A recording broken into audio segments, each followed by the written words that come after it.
இப்போது peasants movement and British Raj. British ராஜ்யத்துக்கு கீழே பெஷன்ஸ் மூமெண்ட் என்னென்ன நடந்தது, மொத்தம் ஒரு 17 பெஷன் மூமெண்ட் நடந்திருக்கும். என்னென்னு பார்ப்போம். ஃபஸ்ட்டு சாந்தால் ரெபிலியன், அதுக்கப்புறமா இண்டிகோ, மூணாவது பாப்னா, நாலாவது டெக்கான் ரையாட், அடுத்து Ramosi, Bijolia, Champaran, Kheda, UP Kisan Sabha, Awadh Kisan Sabha, Moplah, Eka movement, Bardoli, forest Satyagraha, all India Kisan Sabha, Tebhaga and Punnapra Vayalar and Telangana அப்படின்னு ஒரு 17 விதமான பெஷன் மூமெண்ட்ஸ் வந்து பிரிட்டிஷ் ராஜ்யத்துக்கு கீழ் நடந்திருக்கும். ஸோ இதை எப்படி ஈஸியாக ஷார்ட்கட் மூலியமாக குரோனாலஜிக்கல் ஆர்டரில் ஞாபகம் வச்சுக்கலான்றதை பார்ப்போம். இது எப்படி ஞாபகம் வச்சுக்கலாம் அப்படின்னா, நம்ம ஒரு டாக்டர்கிட்ட போட உடம்பு சரியில்லை அப்படின்ட்டு அவர் வந்து சில விஷயங்கள் நமக்கு டிப்ஸ் வந்து கொடுக்குறாரு. என்னென்னா, சிப் பண்ணி குடிப்பா தண்ணியை அப்படின்னு வந்து யார் சொல்கிறா, டாக்டர் வந்து சொல்கிறாரு. ஸோ சிப் பண்ணி தண்ணியை குடின்னு வந்து டாக்டர் சொல்கிறார். அப்போ எஸ்னா சாந்தால், ஐனா இண்டிகோ, பீனா பாப்னா, டாக்டர்னா டெக்கான், ஆர் அப்படின்னா ரமோசி. ஸோ சிப் பண்ணி குடிப்பா அப்படின்னு டாக்டர் வந்து சொல்கிறாரு. நீ எவ்வளோ வேணால் பிஸியாக இருந்துட்டு போ, எவ்வளோ வேணால் பிஸியாக இருந்துட்டு போ. பி அப்படின்னா பிஜோலியா, சீனா சம்பரன்.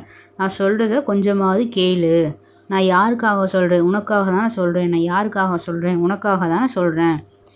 எல்லா நேரமும் பண்ண முடியலனாலும் அட்லீஸ்ட் காலையில் சொல்லுவோம், ஏஎம்னு சொல்லுவோம். ஸோ ஏஎம்னா இதில் ஏன்னா அவுது, எம் அப்படின்னா மோப்லா. ஸோ காலையில் ஒரு நேரமாவது நான் சொல்கிற மாதிரி கேளு. ஒரு நேரம் அப்படிங்கிறது தான் ஏக்கா, அட்லீஸ்ட் ஒன் டைமாவது கேளுன்னு சொல்கிறாரு.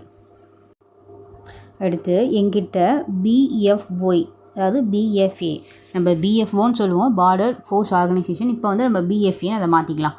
ஸோ இந்த பிஎஃப்ஏல வேலை பார்க்குறவங்க கூட நான் சொல்கிறத கேட்குறாங்க. பிஎஃப்ஏ அப்படின்னா பர்தோலி, அடுத்து ஃபாரஸ்ட் சத்தியாகிரகா, ஏ அப்படின்னா ஆல் இண்டியா கிசான் சபா. நான் சொல்கிறத கேட்குறாங்க. என்னென்னா, டீ கூட, அதாவது நம்ம டீ குடிப்போம், அந்த டீ கூட நாங்கள் பூரா, அதாவது இங்கே புண்பாரா அப்படின்னு வச்சுருக்காங்க, நம்ம பூரான்னு வச்சுப்போம். ஸோ பூரா நீங்கள் சொல்கிற மாதிரி நாங்கள் சிப் பண்ணி தான் டாக்டர் குடிக்கணும் அப்படின்னு எனக்கு ஃபோன் பண்ணி சொல்கிறாங்க. அதாவது டெலஃபோனில் டெய்லி ஃபோன் பண்ணி சொல்கிறாங்க. தெலுங்கானா. ஸோ டெலி அப்படிங்கிறது தெலுங்கானா. ஸோ அவ்வளோதான். இது மறுக்கா ஒன் டைம் சொல்கிறேன். நம்ம உடம்பு சரியில்லைன்னு டாக்டர்கிட்ட போகிறோம். அந்த டாக்டர் என்ன சொல்கிறாரு அப்படின்னா, சிப் பண்ணி வாட்டரை குடிங்கப்பா அப்படின்னு டாக்டர் வந்து சொல்கிறாரு. நீங்கள் எவ்வளோ பிஸியாக வேணால் இருங்க, நான் சொல்கிறேன் கொஞ்சம் கேளுங்க. நான் யாருக்காக சொல்கிறேன், உங்களுக்காக தான் நான் சொல்கிறேன். யூ அப்படிங்கிறது UP Kisan Sabha. At least AM அப்படிங்கிறது ஒரு நேரம். ஸோ ஏஎம் மட்டுமாவது, ஏக் அப்படின்னா இங்கே ஹிந்தியில் வந்து ஒரு நேரமாவது வந்து குடிங்க அப்படின்னு சொல்கிறாரு. பிஎஃப்ஏல இருக்கவங்க கூட, சார் நீங்கள் சொல்கிற மாதிரி நான் டீயை கூட சிப் பண்ணி தான் டாக்டர் குடிக்கிறேன் அப்படின்ட்டு எனக்கு டெலஃபோனில் ஃபோன் பண்ணி சொல்கிறாங்க. ஸோ அவ்வளோதான். இந்த 17 பெஷன் மூமெண்ட்டும் அவ்வளோதான். ஆர்டர் வைஸாக நம்ம படித்தாச்சு.